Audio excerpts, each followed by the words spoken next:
horizonte, no canto mais distante lá, a tua mão está.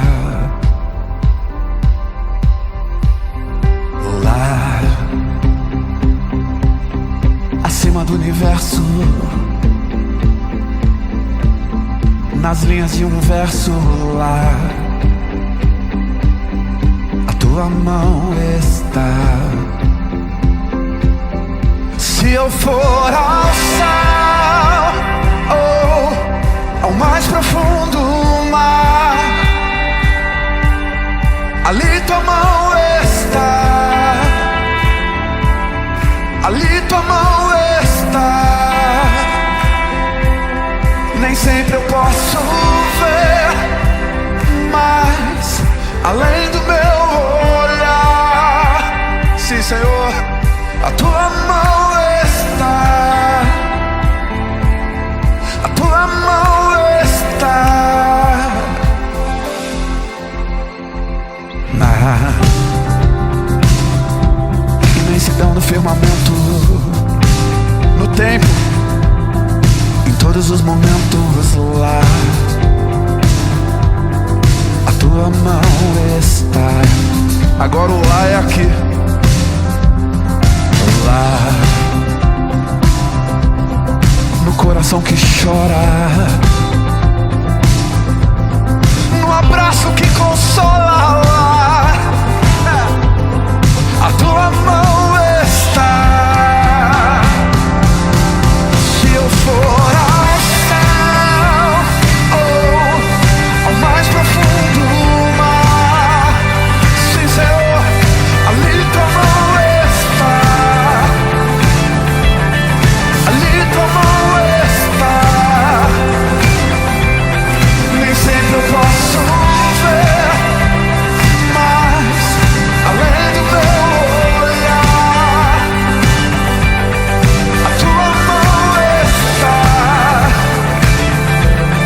a tua mão está. Deus está quando amanhece, Deus está no fim do dia, Deus está, Deus está, conhece tudo, Deus está, e o que preciso nele está, Deus está, e é o meu consolo, Deus está, nossa alegria nele está. Se eu for ao céu ou ao mais profundo mar, cante a ele, ali tua mão está, ali tua mão está. Nem sempre eu posso ver, mas além do meu olhar, a tua mão está, a tua mão está. Se eu for ao céu,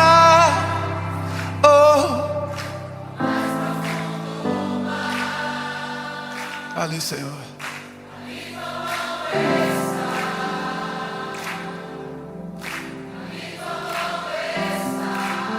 é verdade.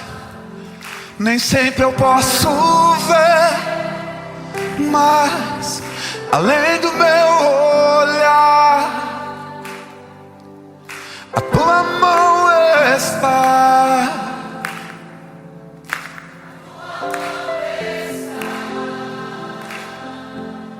a tua mão está.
Porque Ele vive, eu posso crer no amanhã. Nós terminamos o nosso culto na semana passada assim, cantando essa música e dizendo: porque Ele vive, eu posso crer no amanhã, eu não preciso ter medo, porque a ressurreição de Jesus me dá essa vontade de viver e essa vontade de olhar para a vida com esperança. Porque Ele vive, eu posso crer no amanhã. A morte já não é o final, a morte não é o ponto final na minha história. E nós cantamos isso agora também, para lembrar para o nosso coração que essa é a razão de nós estarmos aqui, a razão de fazer tudo isso que nós fazemos. Eu queria ler com vocês o quanto essa palavra de Deus, a palavra que Ele tem para nos dizer, a palavra que Ele fala ao nosso coração, ela faz uma diferença tão grande na nossa vida. E esse é o momento de ouvir essa palavra, de crer nessa palavra, de viver essa palavra, de estarmos juntos como igreja para ouvir a sua voz. O Salmo 19, ele diz o seguinte, olha que lindo isso na versão daquela paráfrase da mensagem. A revelação do Eterno é integral e confere harmonia à nossa vida. As sinalizações do Eterno são claras e apontam o caminho certo. Os mapas da vida do Eterno são corretos e nos conduzem pela estrada da alegria. As orientações do Eterno são simples e fáceis de aprender. A reputação do Eterno é ouro de 24 quilates com garantias para a vida toda. As decisões do Eterno são preciosas nos mínimos detalhes. A palavra de Deus vale mais que diamantes, tem mais valor que um diamante no meio das esmeraldas. Você irá preferi-la ao mel, ao mais doce e puro mel. E mais, a palavra de Deus é um mapa que nos alerta o perigo e nos leva até onde os tesouros estão mais escondidos. Como vamos encontrar o caminho? Como saber que pisamos na bola? Limpa a tela, Deus, para que comecemos o dia do zero. Guarda-me dos meus pecados tolos, de pensar que posso assumir o teu trabalho. Então começarei o dia batalhando, banhando de sol, com a sujeira do pecado removida. Essas são as palavras da minha boca, as quais vou degustando enquanto oro. Acolhe-as quando as deposito sobre o altar da manhã. Ó Deus, meu altar, ó Eterno, sacerdote do meu altar. Como é bonito poder olhar para palavras tão lindas e dizer que as palavras dele, a voz dele é capaz de fazer toda a diferença na nossa vida. Que esse momento aqui seja um momento de ouvir a voz de Deus e sermos transformados pela sua palavra.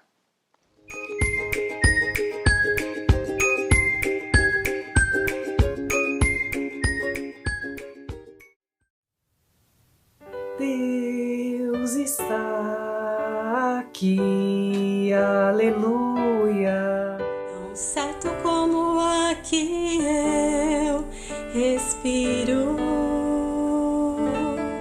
Tão certo como a manhã que se levanta, tão certo como eu te falo e podes me ouvir. Deus está em ti, aleluia. tão certo como o ar que eu respiro, Tão certo como a manhã que se levanta, tão certo como eu te falo e podes me ouvir. Deus está em nós, aleluia. tão certo como o ar que eu respiro, tão certo como a manhã que se levanta, Tão certo como eu te falo e podes me ouvir.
Atualiza Vila. Mais uma semana de notícias sobre a Igreja da Vila para você ficar informado e também para participar das nossas atividades, combinado?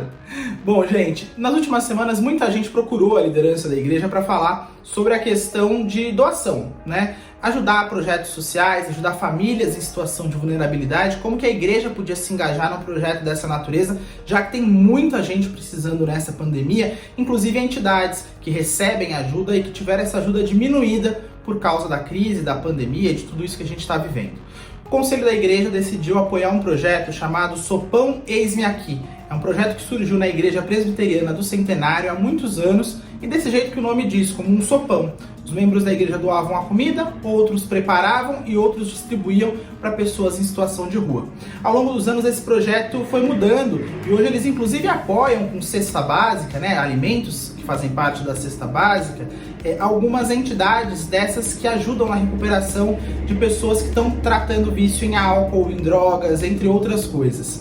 Hoje eles estão precisando muito da nossa ajuda, porque a doação de alimentos caiu muito e a demanda, claro, como a gente sabe, aumentou.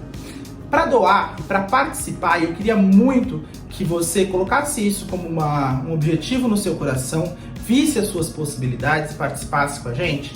Tem duas formas. Você pode doar em valor, ou seja, um valor financeiro, um dinheiro para esse projeto que vai ser convertido em alimentos e então distribuído, ou você pode doar diretamente em alimentos. Eu vou explicar as duas formas.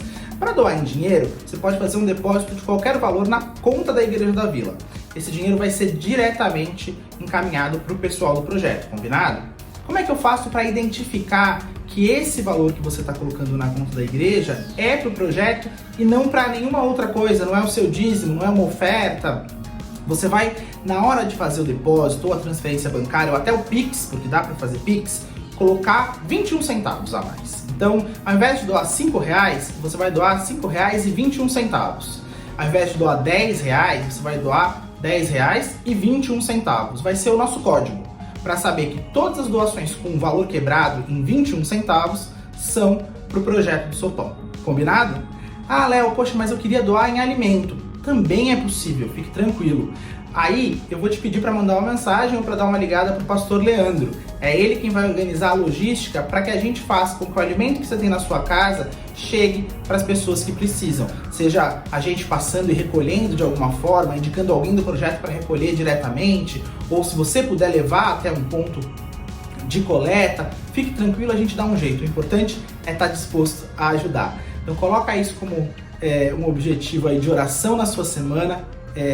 Leva isso para o seu coração e vamos ajudar quem precisa. Tem muita gente precisando, faz parte do nosso papel como cristãos, dentro das nossas possibilidades, ajudar essas famílias, tá bom? Um grande abraço. Se você tiver qualquer dúvida sobre o projeto ou sobre como doar, procura a liderança da igreja para tirar, combinado? Até mais, gente, até semana que vem.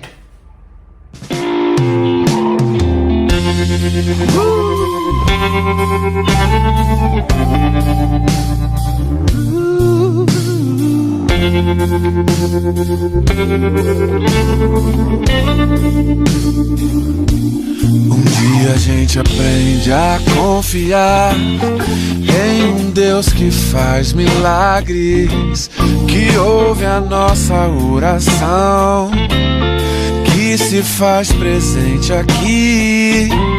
Um dia a gente aprende a dar um passo só de cada vez, mas sem duvidar,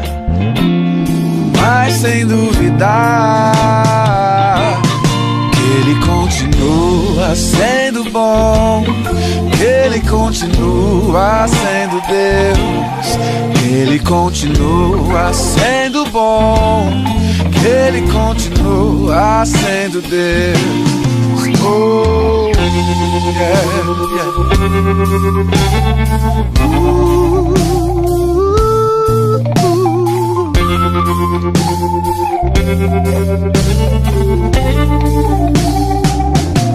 Então chega o dia de viver tudo que se aprender e a enxergar até o que não se pode ver. Chega chegar o dia de entender, até ouvir um não de Deus. Mas sem duvidar,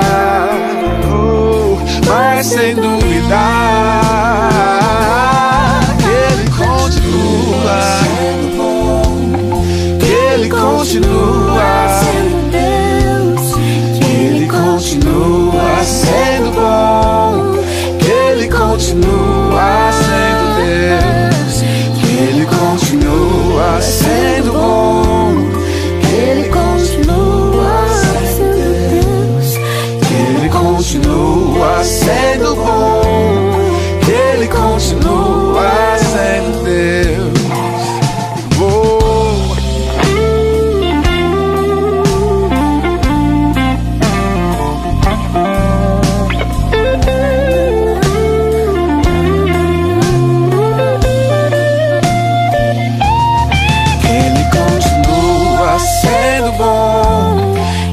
Continua sendo Deus, que Ele continua sendo bom, que Ele continua, que Ele continua sendo bom, que Ele continua sendo Deus, que Ele continua sendo bom, que Ele continua.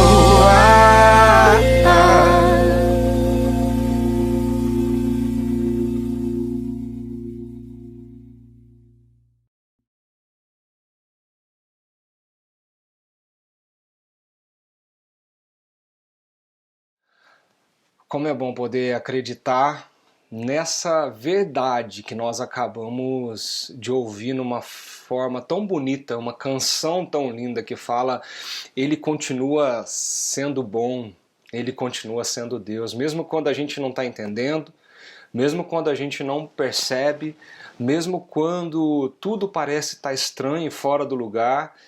Ele continua sendo Deus e Ele continua sendo bom nas nossas vidas, na minha e na sua vida. Esse momento é um momento de ouvir a voz do Senhor, é um momento de ouvir aquilo que Ele tem para nos dizer, aquilo que Ele tem para falar ao nosso coração, para acalantar a nossa alma e para deixar com que tudo que temos aqui dentro seja acalmado pelas suas mãos. Eu queria convidar você a fechar os seus olhos, para que a gente comece esse tempo com uma oração e peça a Ele que a voz dEle possa vir e falar altamente aos nossos ouvidos essa noite. Vamos fazer isso?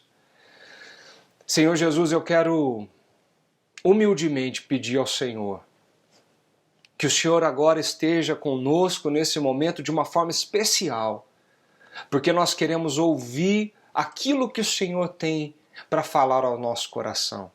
Nós queremos ouvir aquilo que as suas palavras contêm, e isso que é capaz de transformar e moldar a nossa história, a nossa vida.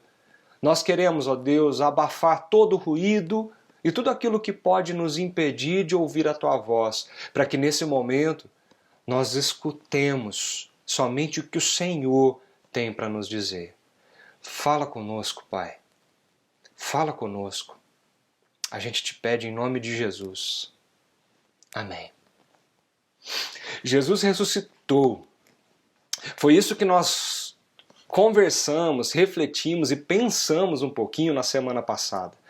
Nós falamos sobre a ressurreição de Jesus. Nós pensamos um pouquinho sobre o que significa a morte para cada um de nós, os sentimentos que tomam o nosso coração diante desse contexto, mas diante da ressurreição de Jesus, nós somos ressignificados. A morte é ressignificada e nós aprendemos sobre tudo isso. Nós passamos a semana nos nossos grupos pequenos pensando e refletindo sobre isso.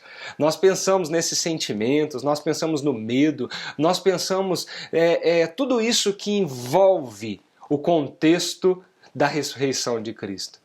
Nas últimas semanas, meus queridos, minhas queridas, nós caminhamos com Jesus, os seus discípulos, por todo o Evangelho de Marcos.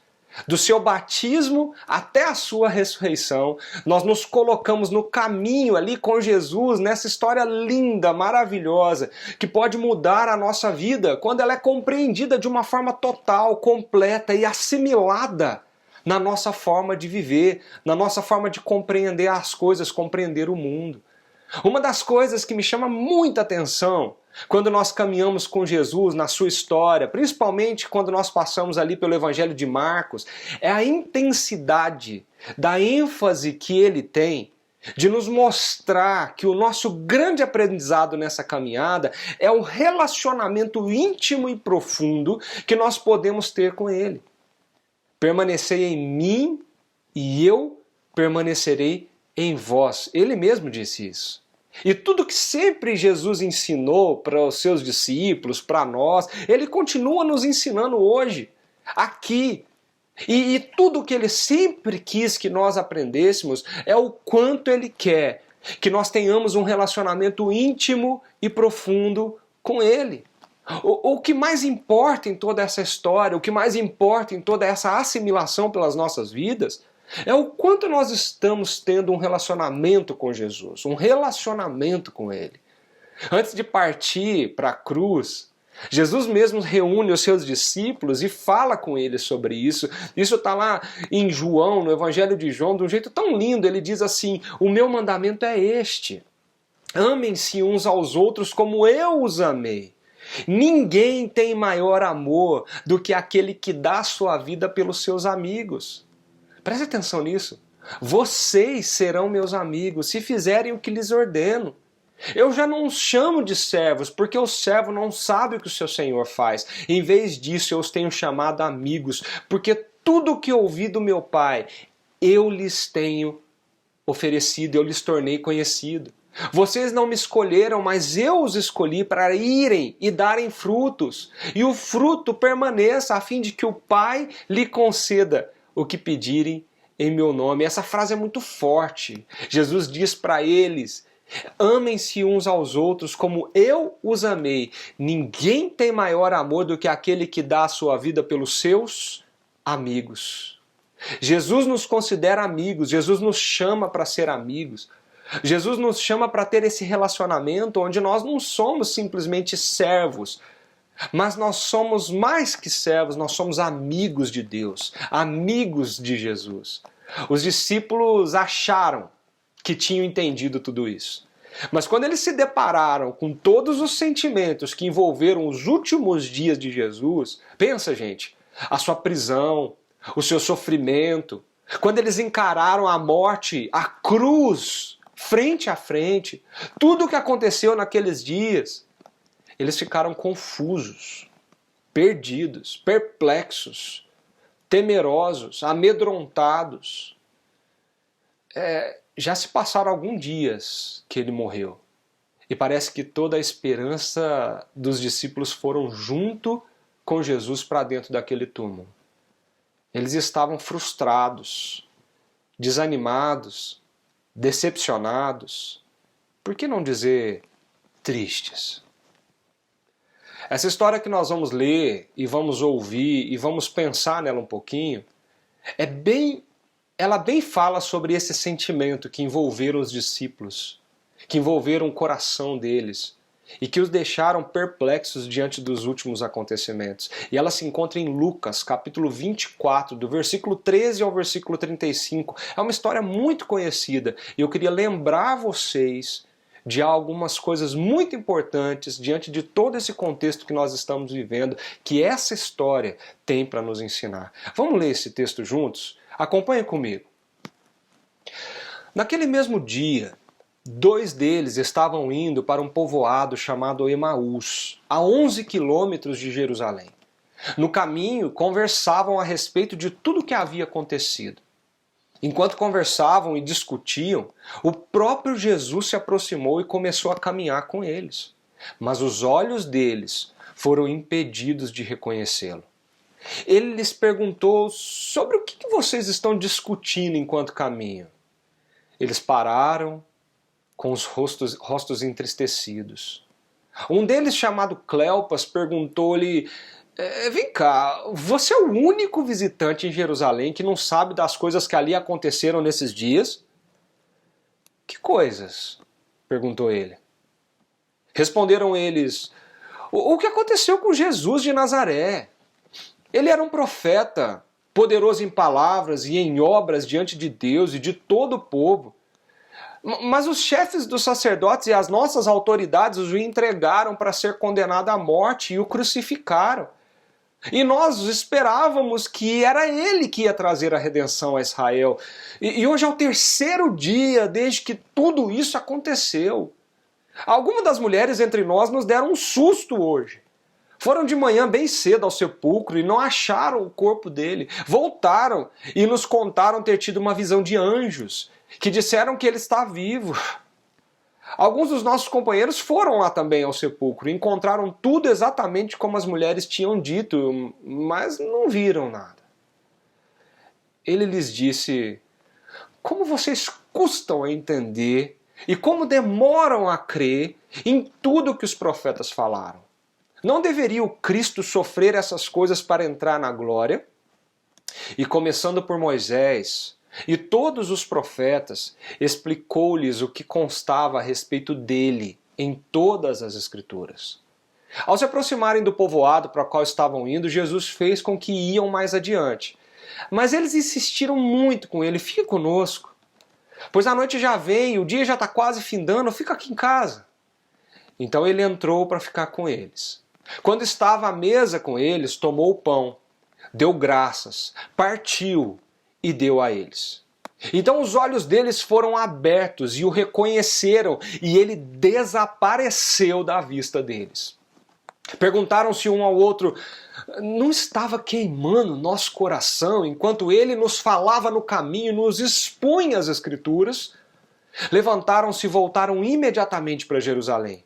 Ali encontraram os 11 e os que estavam com eles reunidos, que diziam: é verdade, o Senhor ressuscitou e apareceu para Simão.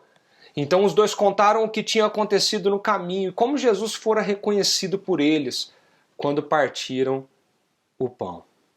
Naquele mesmo dia, 2 deles estavam indo para um povoado chamado Emaús, a 11 quilômetros de Jerusalém. No caminho, conversavam a respeito de tudo o que havia acontecido. E eles pararam com os rostos entristecidos. A cena dos 2 discípulos no caminho de Emaús é uma história que tem a pretensão de ser uma cena muito linda, gente. É uma cena maravilhosa narrada por Lucas.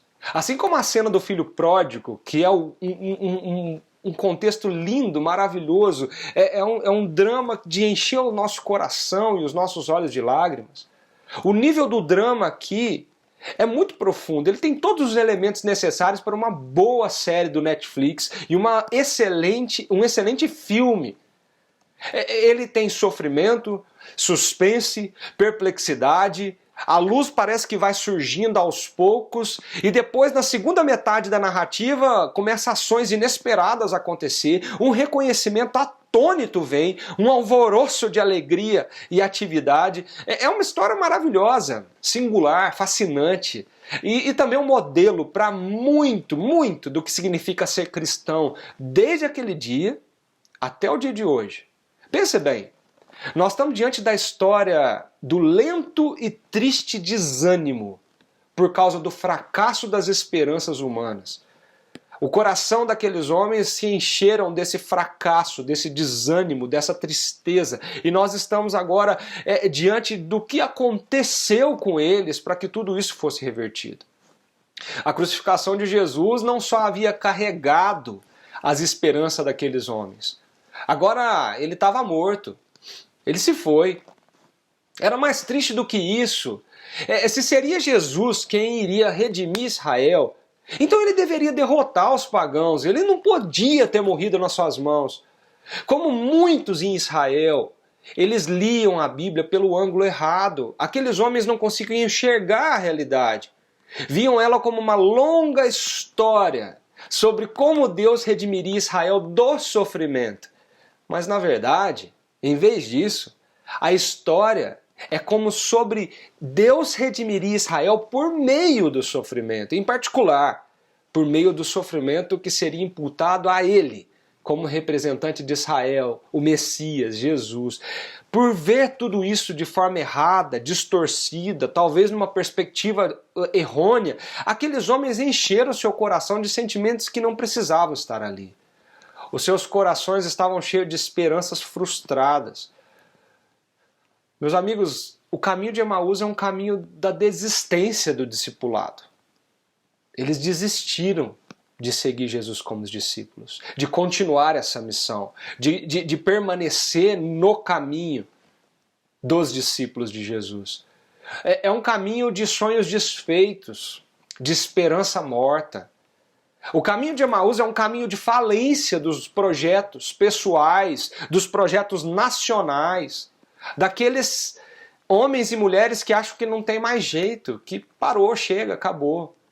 Pedro disse aos seus discípulos, não no caminho de Emaús, mas nesse contexto ele disse, eu vou pescar, eu vou voltar para a minha vida de antigamente. Os discípulos disseram, ora, nós esperássemos que era ele que tinha que redimir Israel, era ele que ia colocar tudo no seu devido lugar. Como é difícil lidar com as nossas emoções, elas são complexas, intensas. Elas são difíceis de ser processadas e muitas vezes, para não dizer todas as vezes, elas nos levam a tomar decisões importantes na nossa vida. No mínimo, nós somos levados a alguma reação quando nós sentimos alguma coisa. Curioso isso, né? Essa semana, pesquisando um pouco sobre os nossos sentimentos e os efeitos que eles produzem em nós, eu me deparei com um site muito interessante, um artigo muito interessante sobre o assunto, chamado O Atlas das Emoções.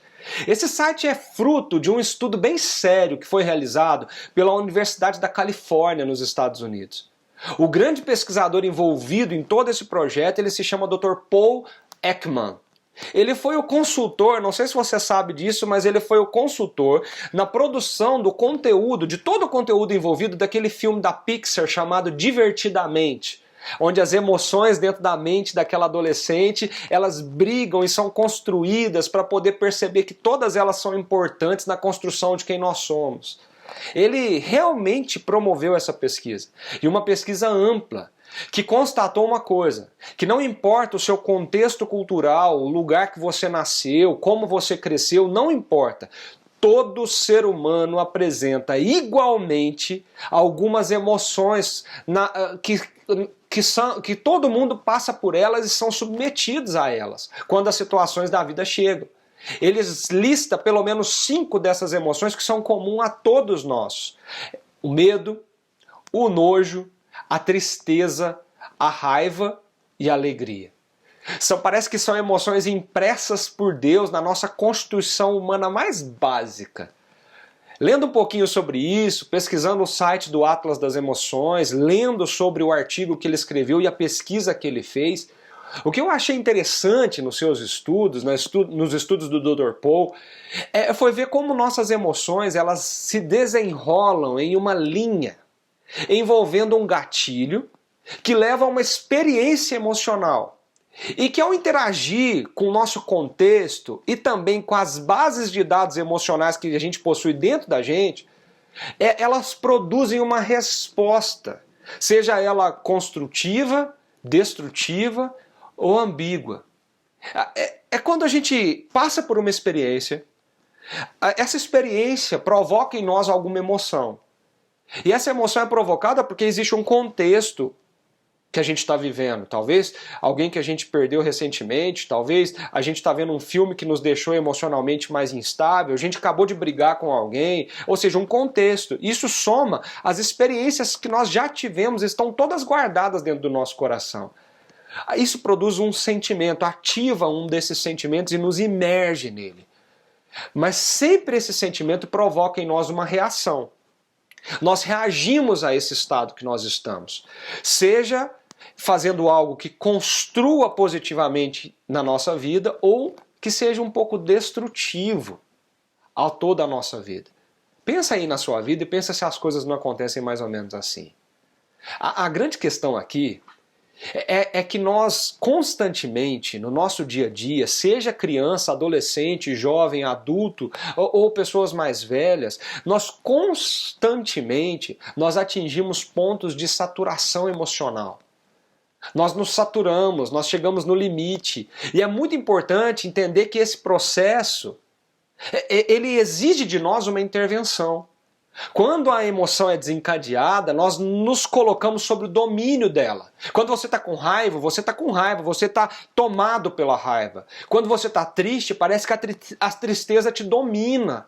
Quando você tem repulsa, aversão, nojo de alguma situação, de alguém ou de algo que está acontecendo, parece que aquilo domina tudo em você.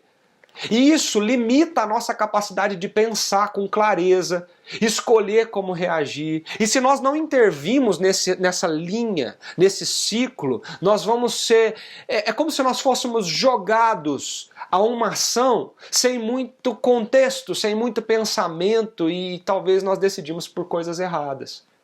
À medida que o tempo passa, parece que a gente vai ganhando clareza e a habilidade de fazer escolhas mais conscientes, mesmo quando a gente está imerso nos nossos sentimentos. Com consciência a gente pode parar antes de reagir, antes de fazer alguma coisa, escolher a melhor resposta e não prejudicar nem a nós mesmos, nem aquelas pessoas que estão à nossa volta. Esse estudo do Dr. Paul, ele estuda exatamente isso, ele fala sobre isso, as conclusões desses sentimentos que emergem à nossa vida e as reações que nós temos. E como é importante aprendermos a intervir, parar, trazer consciência para aquilo que nós estamos sentindo antes de fazer alguma coisa. A Bíblia já falava isso. Não se põe o sol sobre a vossa ira. Esse versículo, ele tem muito de um contexto nessa poesia linda de dizer para nós, quando você está com raiva, não faça nada antes de você acalmar o seu coração, conscientizar você mesmo do seu sentimento e depois, com sabedoria, tomar alguma atitude ou falar alguma coisa. É muito interessante a gente perceber isso na prática. Porque a gente pode observar que isso está relacionado com o que a gente vive no dia a dia. Nesse exato momento, você está imerso num processo assim. Basta você se perguntar, o que eu estou sentindo agora?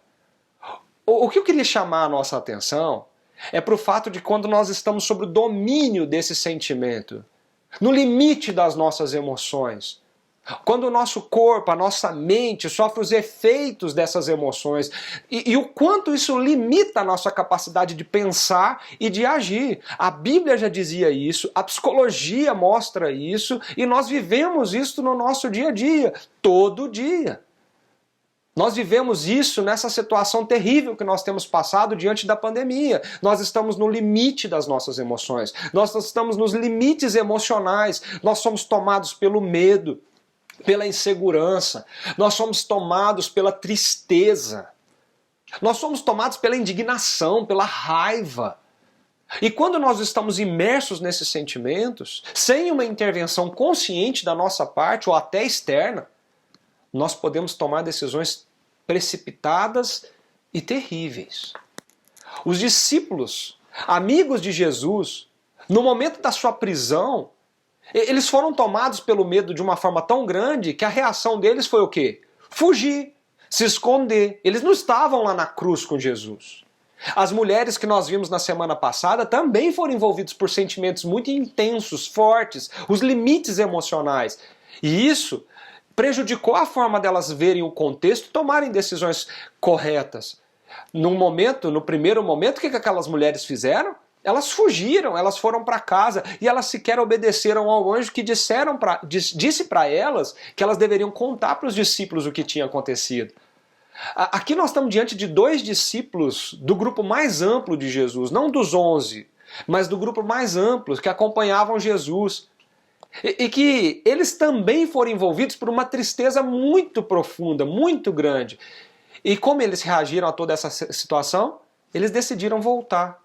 Eles decidiram voltar para Emaús, eles decidiram abandonar a vida de discípulo.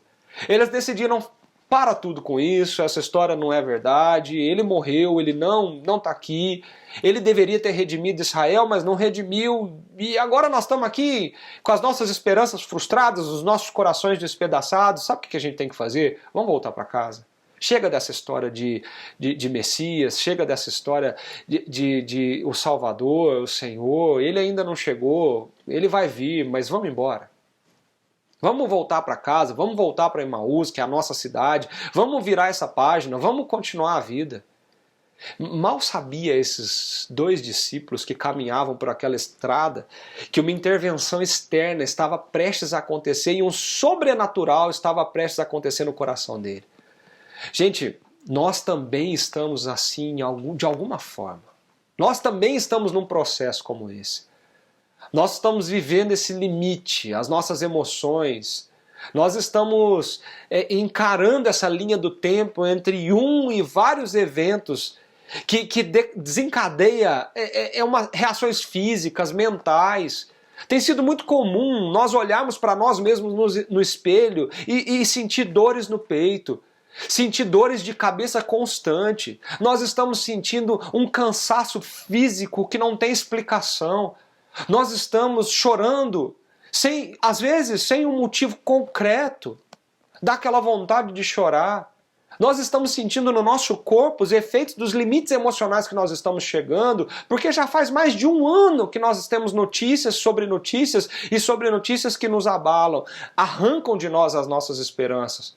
Nós choramos de tristeza, buscamos apoio, mas parece que nós também fugimos de medo, nos preocupamos, até nos deixamos ser paralisados pelas situações.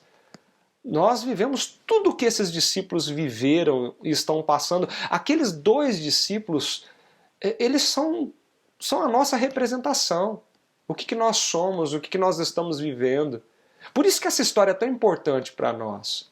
Por isso que eu quero te convidar a olhar para essa história, para levantar dos nossos lugares e a gente entrar todo mundo junto nesse caminho, o caminho de Emaús, para que a gente possa ali no caminho de Emaús também sermos transformados de alguma forma.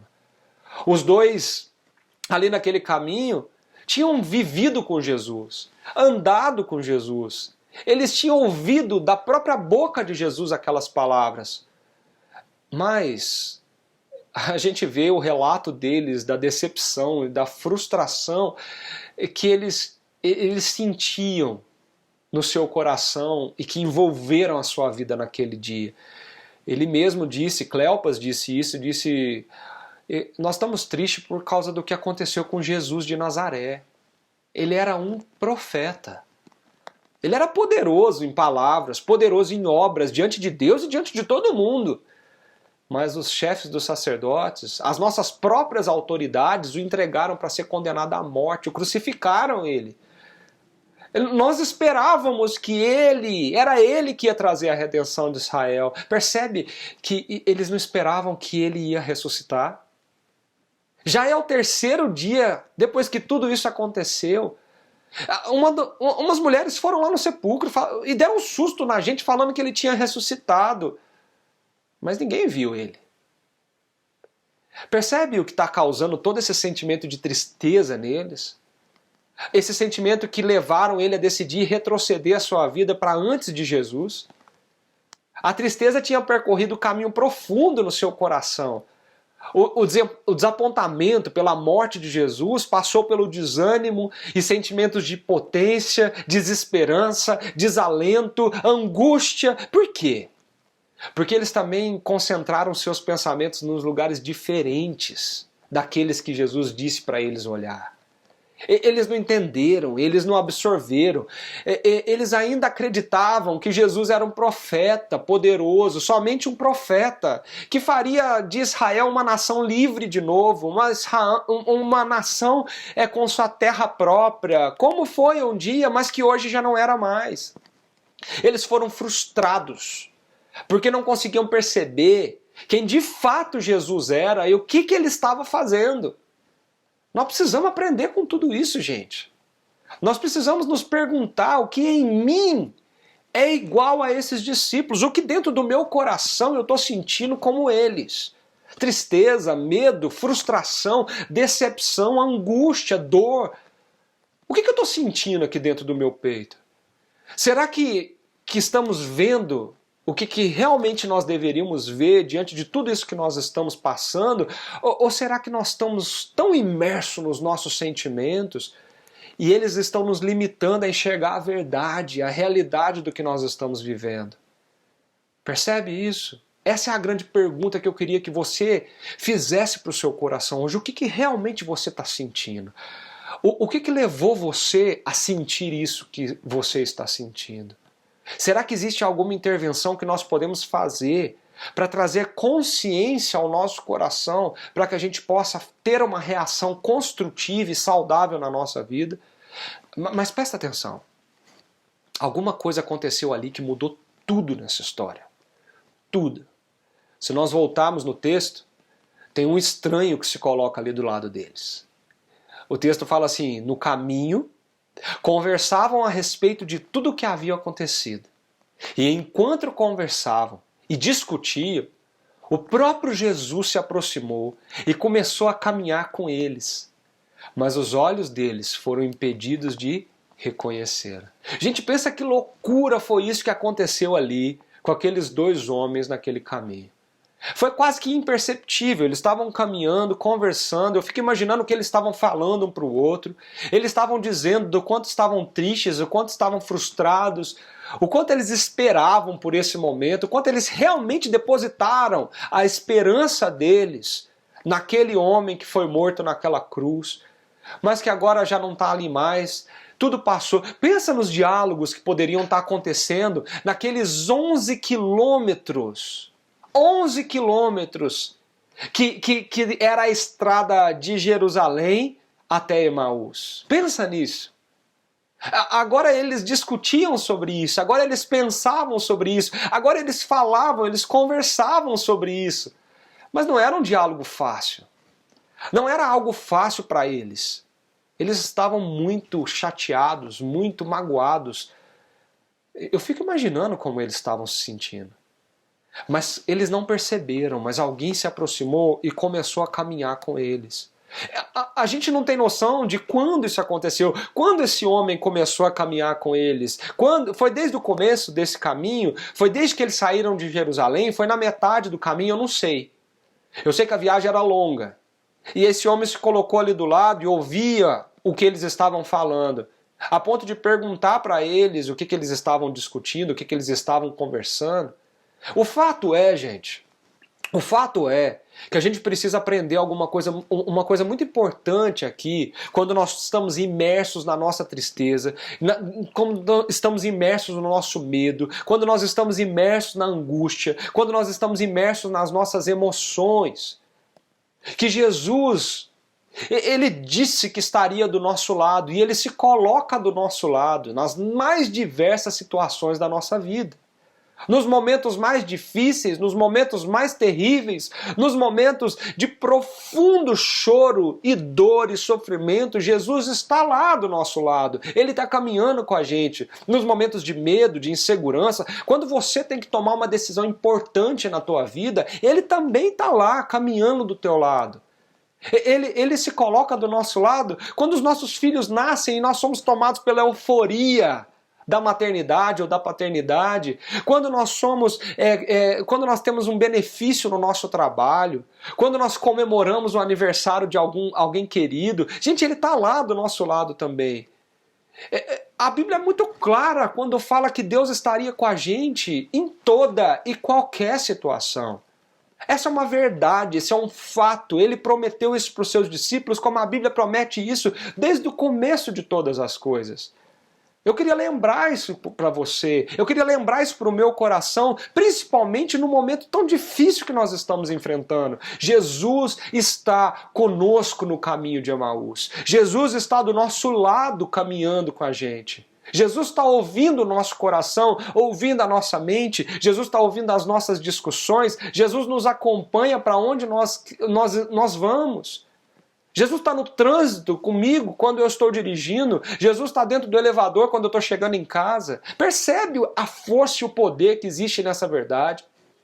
Ele mesmo disse uma coisa muito forte, ele disse: eis que estarei com vocês todos os dias até a consumação do século. Gente, é uma promessa dele. Eu vou estar com vocês todos os dias até a consumação dos séculos. Vocês não estão sozinhos.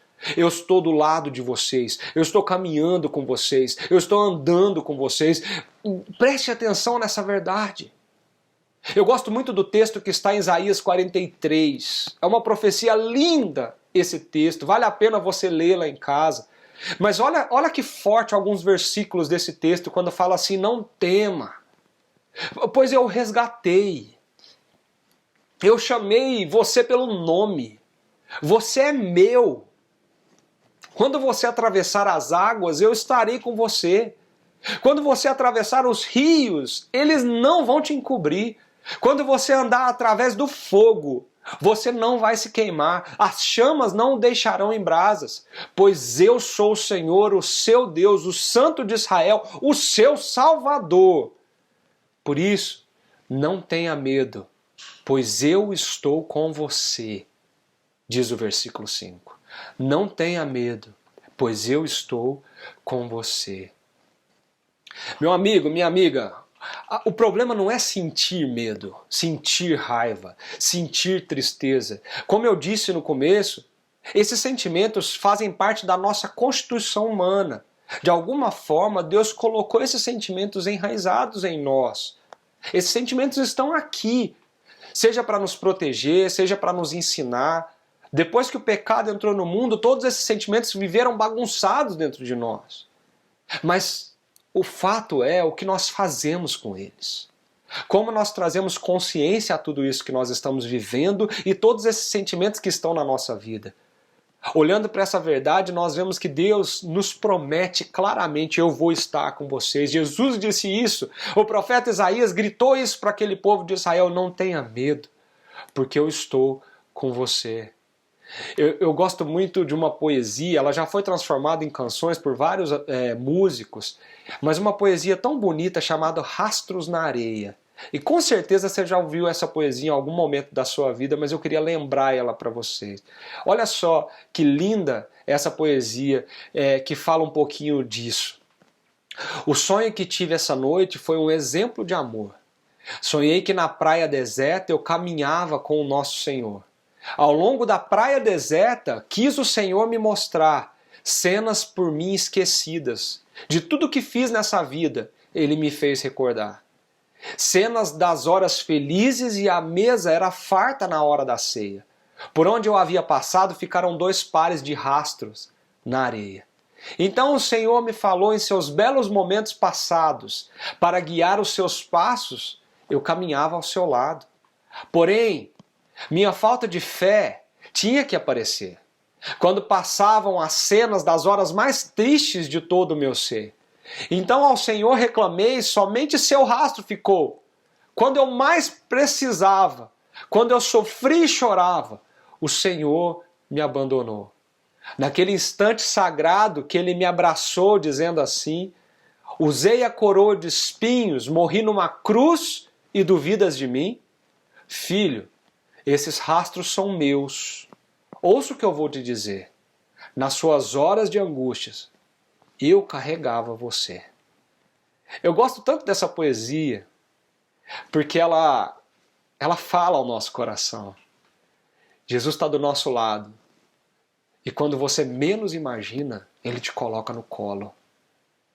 E parece que no nosso coração surge uma força que você se pergunta: da onde vem isso?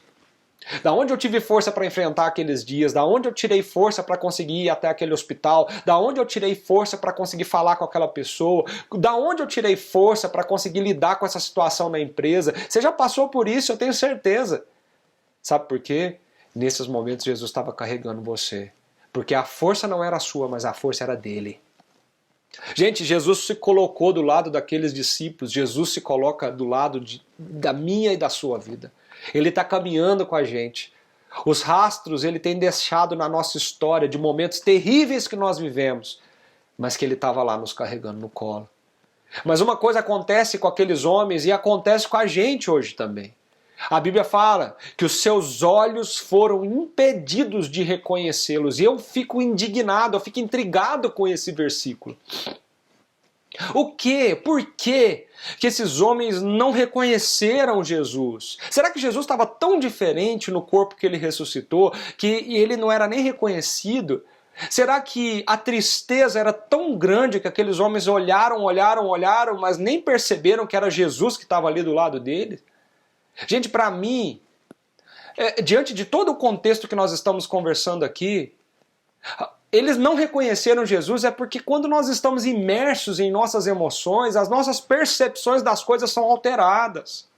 Quando nós imergimos no nosso coração, na nossa emoção, na nossa alma, quando nós nos deixamos transbordar dessas emoções, sem a conscientização do que está acontecendo, nossas percepções são alteradas. Quando nós estamos imersos nelas, nós vemos o que não existe e não vemos o que está diante de nós. Pensa nessa frase. Quando nós estamos imersos em nossas emoções, nós vemos o que não existe e não vemos o que está diante de nós. É muito difícil, eu sei. É difícil para mim também. É muito difícil realinhar o nosso coração quando a gente coloca as nossas expectativas projetadas sobre alguma coisa que não acontece. É muito difícil quando a gente coloca a nossa esperança em algo que não vem. O sentimento que inunda o nosso coração é uma frustração, um desencanto, uma tristeza muito grande.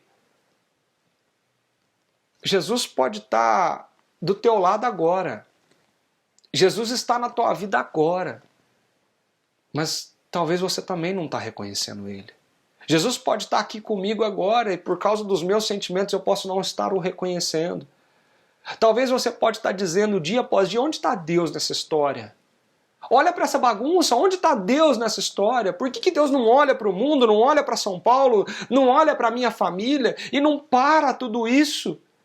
Por que Deus não pega e levanta para resolver toda essa bagunça?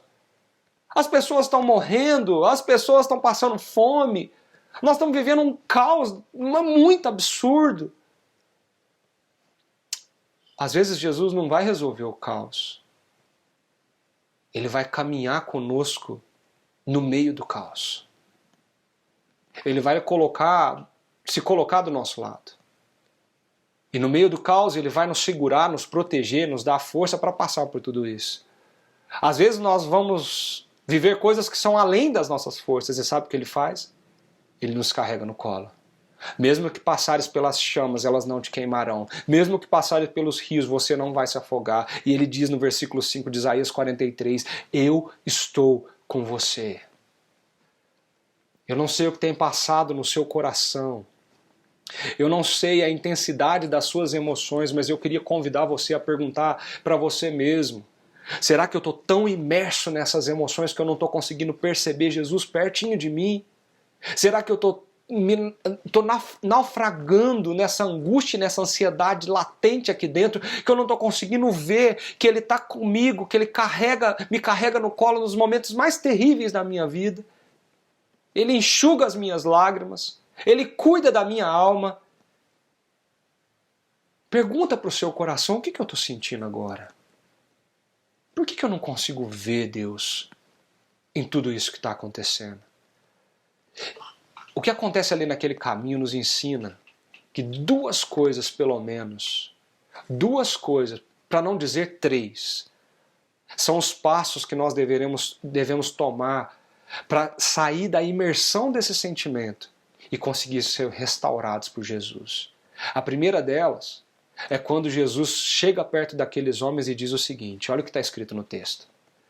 Ele lhes perguntou, sobre o que vocês estão discutindo enquanto caminham? Eles pararam com os rostos entristecidos. Um deles, chamado Cleopas, perguntou-lhe, você é o único visitante em Jerusalém que não sabe das coisas que ali aconteceram nesses dias? Que coisas? Perguntou ele. Vem cá, vamos pensar sobre isso. Jesus era Deus. Jesus é Deus, perdão. Jesus, ele sabia tudo o que estava na mente e no coração daqueles homens. Jesus sabia o que estava acontecendo ali. Jesus sabia o que eles estavam conversando. Jesus sabia o que eles estavam sentindo. Por que Jesus pergunta para eles? Sobre o que vocês estão conversando? E Cleopas vai e fala, mas você não sabe? E ele fala, que coisas? Que coisas são essas? Gente, uma das coisas mais bonitas que eu vejo nas intervenções de Jesus é que Jesus quer ouvir dos nossos lábios o que está passando no nosso coração. Isso é terapêutico. Isso é poderoso. Isso é curativo. É como se Jesus estivesse falando para aqueles homens, fale o que está dentro de você. Fale para mim o que você está sentindo. Joga para fora isso que está te incomodando. Não deixa guardado aí dentro de você, mas fala. E fala comigo. Eu quero saber, eu quero ouvir. Você não tem um relacionamento comigo? Então fala para mim o que está passando dentro de você. Era muito comum Jesus usar essa abordagem com as pessoas no seu dia a dia. Ele fazia perguntas para muitas pessoas. Você lembra que algumas semanas atrás nós paramos com uma pergunta de Jesus para pensar nela, que ele falou assim para os seus discípulos, quem as multidões dizem que eu sou? Gente, Jesus sabia o que eles estavam falando. E aí ele pergunta para os discípulos, e vocês? Quem vocês dizem que eu sou? Jesus também sabia o que os discípulos estavam falando, e pensando e sentindo. Por que ele pergunta então? Quando ele chega diante de um cego, e esse cego clama pela ajuda dele, Jesus olha para o cego e fala assim para ele assim, o que queres que eu te faça? Gente, não era óbvio? Jesus não sabia o que aquele cego queria, mas de alguma maneira a intervenção de Deus na história das nossas vidas, ela é direcionada por uma pergunta. Ela é direcionada para ouvir de nós aquilo que nós estamos sentindo, aquilo que nós estamos pensando. Isso é o poder da oração na nossa vida. A oração, ouvir, falar para Deus o que está no nosso coração, redireciona todas as nossas emoções. Jesus está olhando para mim e para você agora e nos ensinando isso. A oração tem um poder curativo na nossa vida, tem um poder curativo no nosso coração. Então fale para mim o que você está sentindo.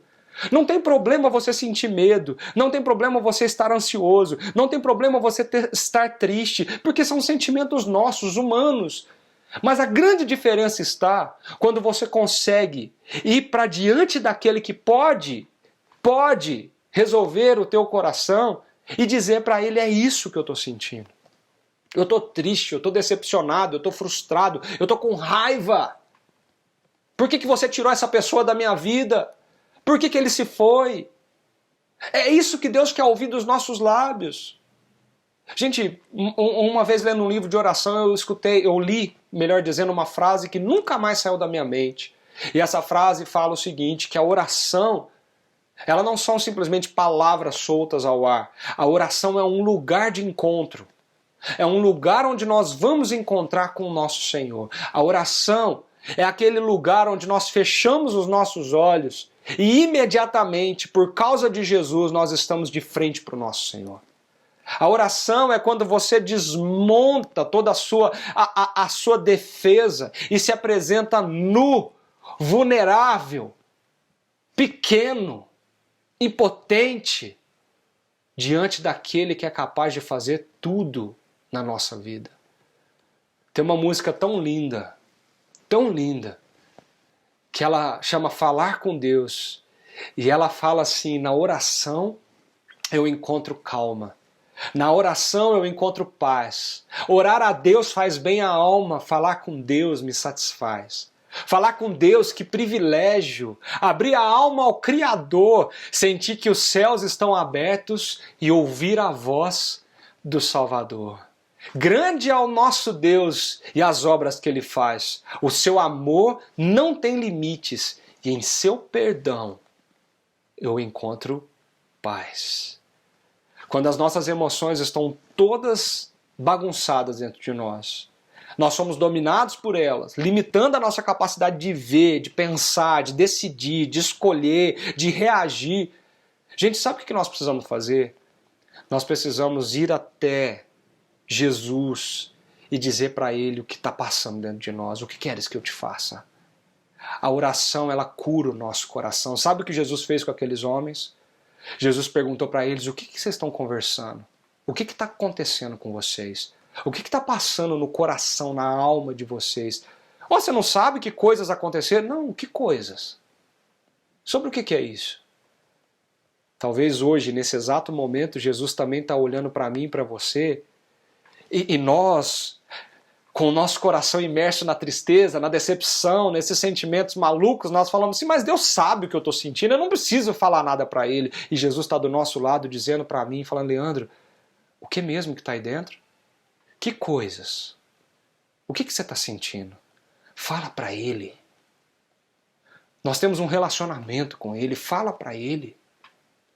Se tem um lugar que nós precisamos ir para derramar as nossas emoções, nos esvaziar de nós mesmos, para sermos cheios dele, é na presença de Jesus. A oração pode curar a nossa alma. E assim como Jesus mostrou para aqueles homens, nós precisamos jogar para fora aquilo que nós estamos sentindo. Mas existe outra coisa que acontece ali que nos ensina também. Porque depois que aqueles homens falam o que eles estão sentindo, jogam para Deus aquilo que está passando no seu coração, falam com aquele homem o que está acontecendo com eles, o texto fala assim, e começando por Moisés e todos os profetas, explicou-lhes o que constava a respeito dele em todas as Escrituras. Não estava queimando o nosso coração enquanto ele nos falava no caminho e nos expunha as Escrituras? Perguntou esses homens depois que reconheceram Jesus. Sabe o que isso me ensina?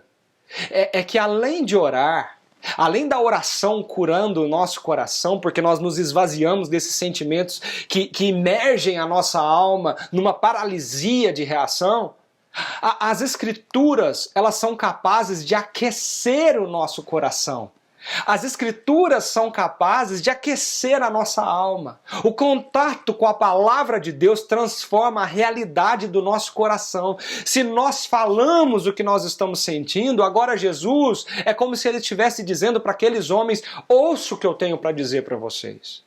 Fale comigo, mas também me ouça o que eu tenho para dizer a vocês. Gente, eu fico chocado com o poder que a palavra de Deus tem de transformar a nossa vida e transformar a nossa alma. A própria Bíblia fala que a fé que nós precisamos para passar por tudo isso, para enfrentar qualquer situação, a fé que nós tanto precisamos para viver e passar por esses desertos da vida, a fé vem pelo ouvir. E o ouvir a palavra de Deus. Você quer ter fé? Você precisa ir até a palavra de Deus. Você quer ter esperança? Você precisa ir até a palavra de Deus. Você quer ter perseverança? Você precisa ouvir o que Deus tem para te dizer. Nós não conseguimos ter esses sentimentos, nós não conseguimos ter isso dentro de nós se nós não estivermos em contato com a palavra de Deus. Gente, Hebreus capítulo 4 fala que a palavra de Deus é viva, ela é eficaz. Ela é mais afiada de qualquer espada de dois gumes, ela penetra até o ponto de dividir alma e espírito, juntas e medulas, e julga os pensamentos e até as intenções dos corações. Quando nós estamos diante da palavra de Deus, nós somos confrontados nas nossas emoções, nós somos colocados no nosso lugar. Nós nos desprovemos de toda defesa, porque ela está olhando para nós e a palavra de Deus é um espelho. A Bíblia diz que ela é um espelho, que quando nós olhamos e contemplamos a nossa face na palavra de Deus, nós somos transformados de glória em glória, de glória em glória. O Salmo 119, versículo 105, fala que a palavra de Deus é a lâmpada que ilumina os meus passos. É a luz que clareia os meus caminhos. Eu consigo trazer a consciência para as minhas decisões, mesmo imersos nas minhas emoções, quando eu pego essa luz e coloco diante de mim para entender o que está acontecendo comigo, para entender o meu contexto, para ver o que eu estou vivendo diante do que Deus tem para me dizer. Eu gosto muito do Salmo 19. O Salmo 19 fala assim, a lei do Senhor é perfeita. E sabe o que ela faz? Revigora a alma. A palavra revigorar é trazer vida de novo.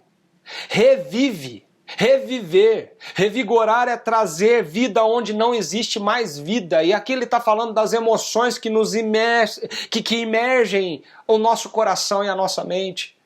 A lei do Senhor é perfeita, revigora a minha alma. Os testemunhos do Senhor são dignos de confiança e tornam sábios os inexperientes.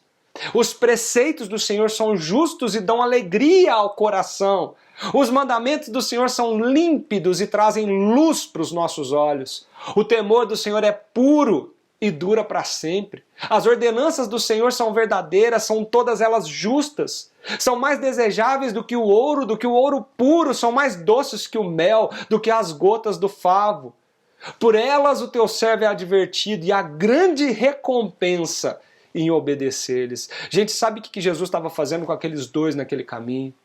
Jesus começou a explicar para eles, desde Gênesis até os profetas, tudo que tinha sido escrito a respeito de quem ele era.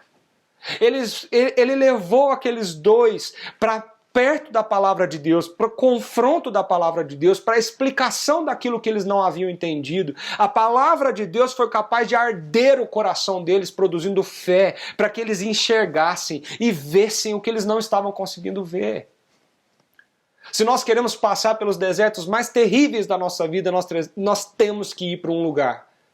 Nós temos que ir para o lugar da oração, onde nós abrimos o nosso coração e colocamos diante de Deus tudo que nós estamos sentindo. Que coisas! Mas também nós temos que ir para o contato com a palavra de Deus e ouvir de Deus aquilo que pode e é capaz de trazer vida para a nossa alma de novo. Somente pela palavra que a fé vem ao nosso coração. A fé vem pelo ouvir, e ouvir a palavra de Deus. Meu querido e minha querida, se você quer um caminho, uma dica, um conselho para passar por esses dias terríveis, Jesus nos deu esse conselho no caminho de Emaús. O conselho é esse. O conselho é claro. Ouça o que ele tem para te dizer. Leia o que ele deixou para você ouvir. Esteja em constante contato com a palavra de Deus. Não se afaste dela. Crie um hábito, uma rotina de devocional, mas faça isso de verdade, não por protocolo. Crie um hábito de ler, e não só ler, mas estudar. Compre material, faça o que estiver na tua altura, mas não deixe de estar em contato com a voz de Deus que pode transformar o seu coração. Vá até a palavra de Deus. Ele vai aplicar as escrituras no seu coração. Ele vai explicar para você o que está acontecendo. Ele vai te trazer tudo numa nova perspectiva. Entender a história, entender a Bíblia, entender a história de Deus, a história de Jesus, nos coloca numa outra perspectiva da vida. Mas nós só vamos ter isso se nós formos até a palavra dele. Percebe isso? O convite que eu tenho para fazer para você é: fale o que você está sentindo, mas ouça o que ele tem para te dizer. Quando nós estamos passando por dificuldades e tempos difíceis, a nossa tendência é deixar de orar. Quando nós estamos passando por dificuldades e tempos difíceis, a nossa tendência é que a tristeza, o desânimo nos tome e nós nos afastamos da Bíblia. Nós nos afastamos das palavras dele. Nós esquecemos ela num canto, porque parece que nós estamos imersos em nós mesmos e na nossa alma. Eu queria terminar essa mensagem com a última coisa que acontece ali. Porque se a oração ela purifica a nossa alma, e se as escrituras ardem o nosso coração, a comunhão da mesa abre os nossos olhos. A comunhão da mesa abre os nossos olhos. O texto termina assim: ao se aproximarem do povoado para o qual estavam indo, Jesus fez como quem ia mais adiante. Mas eles insistiram muito com ele: fique conosco, pois a noite já vem, o dia já está quase findando. Então ele entrou para ficar com eles. E quando estavam sentados à mesa, ele tomou o pão, deu graças e partiu e deu a eles. Então os olhos deles foram abertos e o reconheceram, e ele desapareceu da vista deles. Gente, vocês percebem o que está acontecendo aqui? Vocês percebem os caminhos que Jesus colocou aqueles homens e o que está acontecendo aqui? Algo naquele gesto de Jesus era muito familiar. Curioso era que o partir do pão não necessariamente está condicionado ao gesto de Jesus na refeição da última ceia. Sabe por quê? Porque naquele momento da última ceia, somente os 12 estavam com Jesus. Cleopas e o seu companheiro não era um dos 12. Portanto, eles não estavam lá. Mas tinha algo que era familiar.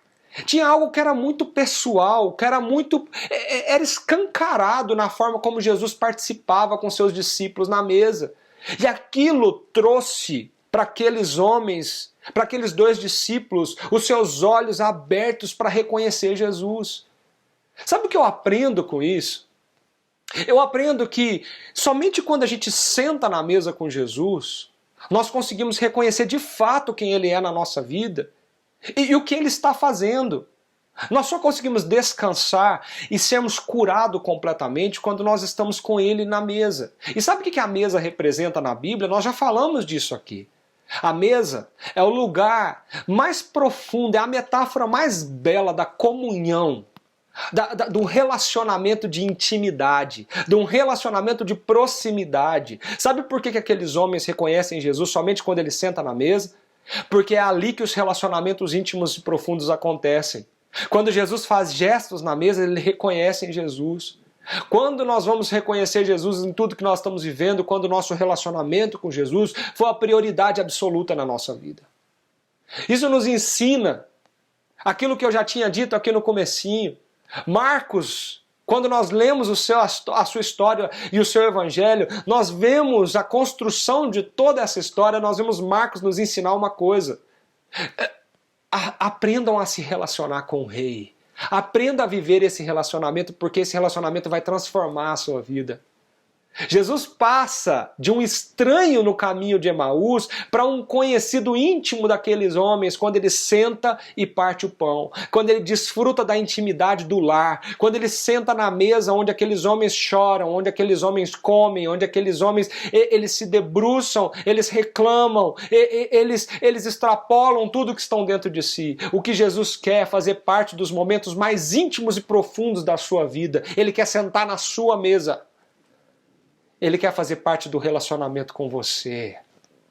O contato com Jesus através da oração nos esvazia desses sentimentos que nos chegam ao limite e atrapalha a nossa perspectiva da realidade. O contato com a palavra de Deus aquece o nosso coração. Mas o contato com Jesus, a sua presença num relacionamento íntimo e profundo com Ele, abre os nossos olhos. E nós reconhecemos que Ele está do nosso lado. E que Ele está ajudando, que Ele está nos carregando, que Ele ama, que Ele abraça, que Ele enxuga as nossas lágrimas. É muito importante não somente conhecer Jesus Cristo, mas é muito importante nos relacionarmos com Ele todos os dias. Independente se estamos felizes ou tristes. Independente se estamos eufóricos ou angustiados e tensos. Gente, existe um grande contraste entre a ida para Emaús e a volta pelo caminho de Emaús. Eles entraram desanimados e tristes, frustrados, fracassados e passaram novamente por aquele caminho, restaurados e transformados, eufóricos, alegres, esperançosos. A alma, como o Salmo 19 diz, a alma daqueles homens reviveu. O caminho continuou o mesmo. Nada mudou naquela estrada. O que mudou então foi o coração daqueles homens que tiveram um encontro com Jesus em seu relacionamento mais íntimo e mais profundo. A verdade sobre Jesus mudou a sua vida e o rumo das suas histórias. Pensa, se Jesus não tivesse feito grande milagre na vida deles, eles permaneceriam em Emaús, voltariam à sua vida. Os seus dias poderiam ser dias tristes, tentando se recuperar das marcas da frustração que o seu coração estava sentindo. Mas foi um convite daqueles homens que fez toda a diferença. Meus irmãos e minhas irmãs, Igreja da Vila, preste atenção nisso. Foi um convite deles que fez toda a diferença. Fique conosco. Fique conosco, pois a noite já vem. O dia já está quase findando. Sabe o que você pode pedir para Jesus hoje? Fica comigo. Deixa eu te ver. Deixa eu te sentir. Porque eu estou triste. Eu estou com medo. Eu não estou bem. Fica comigo. Porque a noite está vindo. O medo está vindo, a tristeza está vindo, a ansiedade está vindo, a raiva está vindo. Fica comigo. Eu preciso muito do Senhor. Meus irmãos, minhas irmãs, traga seus problemas, suas dificuldades, seus sentimentos, suas emoções, que são legítimas, para a estrada de Emaús. Esteja preparado no seu coração para compartilhar tudo isso em oração com Ele. Reconheça que Ele está andando do teu lado. Aprenda a ouvir a voz dele te perguntando o que você está sentindo e te explicando, falando com você, aquecendo o seu coração, reavivando a sua alma, aplicando as escrituras ao que está acontecendo na tua vida. Aprenda a viver dentro dessa história e ela vai ser inesgotável para você. É no caminho de Emaús que nós aprendemos a orar, que nós aprendemos a ouvir, que nós sentamos na mesa com Jesus e somos transformados por Ele. Transformados por Ele. Eu queria que você fechasse os seus olhos por alguns instantes. E enquanto essa música vai tocar, eu queria que você orasse. De verdade, gente. Faça esse movimento aí agora. Feche os seus olhos e ore. Conta para Jesus o que você está sentindo. E pede para Ele. Fica comigo, porque a noite está vindo. Eu preciso do Senhor. Eu preciso te ouvir. Vamos fazer isso?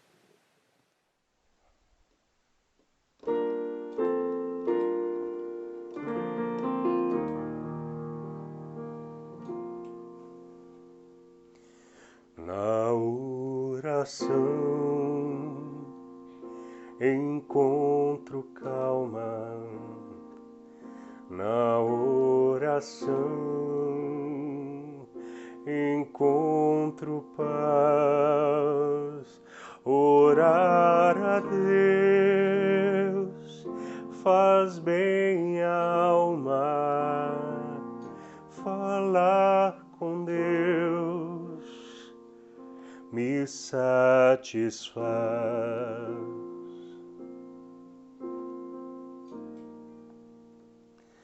Falar com Deus, que privilégio, abrir a alma ao Criador, sentir que os céus estão abertos e ouvir a voz do Salvador.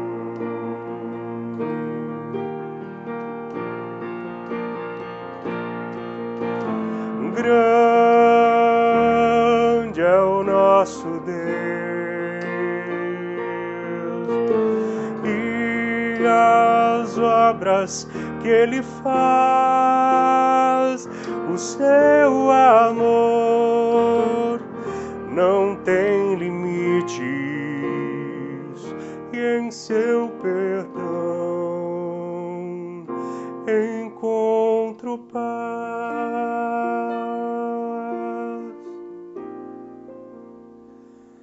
Falar com Deus é o que preciso, pois Ele é fonte de poder.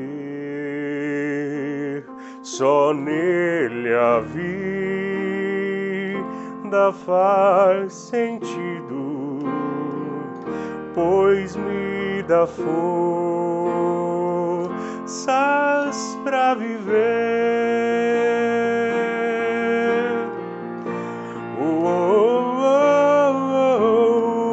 Grande é o nosso Deus e as obras que Ele faz, o seu amor não tem limites e em seu perdão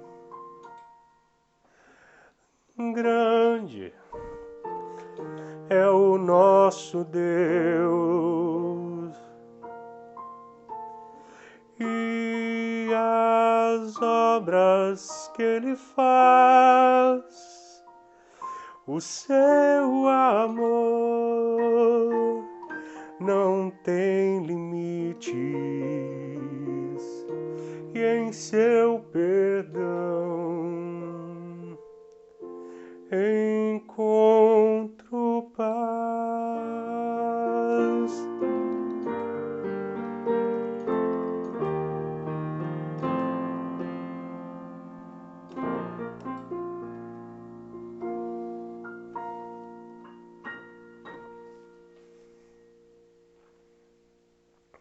Amém. Falar com Deus é um privilégio que nós temos porque Jesus abriu o caminho, o véu está rasgado, lembra? Nós podemos ter um relacionamento profundo com Ele e desfrutar desse momento, desse lugar chamado oração. Vamos orar e pedir para Deus nos abençoar nessa semana para viver tudo isso que nós conversamos hoje. Senhor, muito obrigado pelo tempo que passamos juntos. Muito obrigado pela obra que o Senhor é capaz de fazer na nossa vida. Muito obrigado, Senhor, porque o Senhor mais uma vez direciona o nosso coração para que a gente possa falar o que nós estamos sentindo, ouvir a Tua voz, aquecendo o nosso coração, e que mais uma vez sentarmos juntos na Sua mesa para desfrutar da Tua presença e sermos, ó Pai, curados de tudo isso que nós estamos passando. Senhor, fica conosco. A noite está vindo, nós precisamos do Senhor. Em nome de Jesus, que o Senhor abençoe, Pai, as famílias da nossa igreja. Que o Senhor abençoe, Pai, as famílias mais necessitadas da nossa cidade. Que o Senhor abençoe a nossa nação. Que o Senhor esteja conosco, Pai. Fica conosco, porque a noite está vindo. Nós pedimos a Tua bênção, Pai, para viver essa semana, crendo de que o Senhor caminha do nosso lado. E quando é necessário, o Senhor nos carrega no colo, nos dá força para conseguir passar por esses desertos e esses momentos difíceis que nós estamos enfrentando.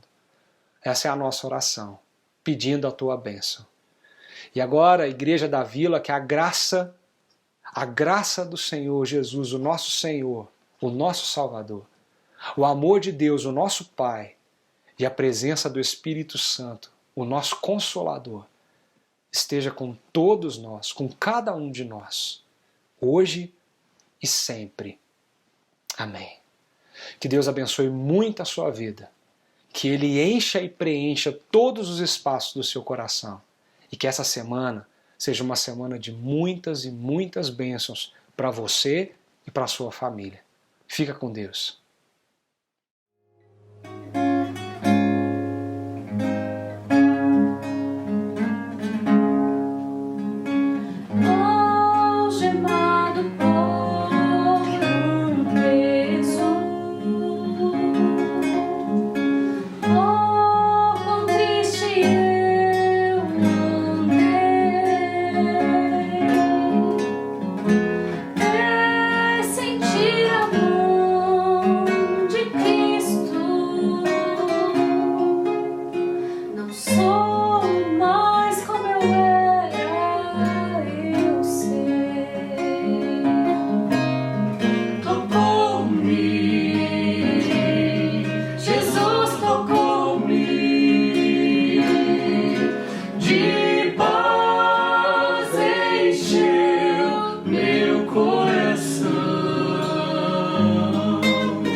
Senhor Jesus me tocou.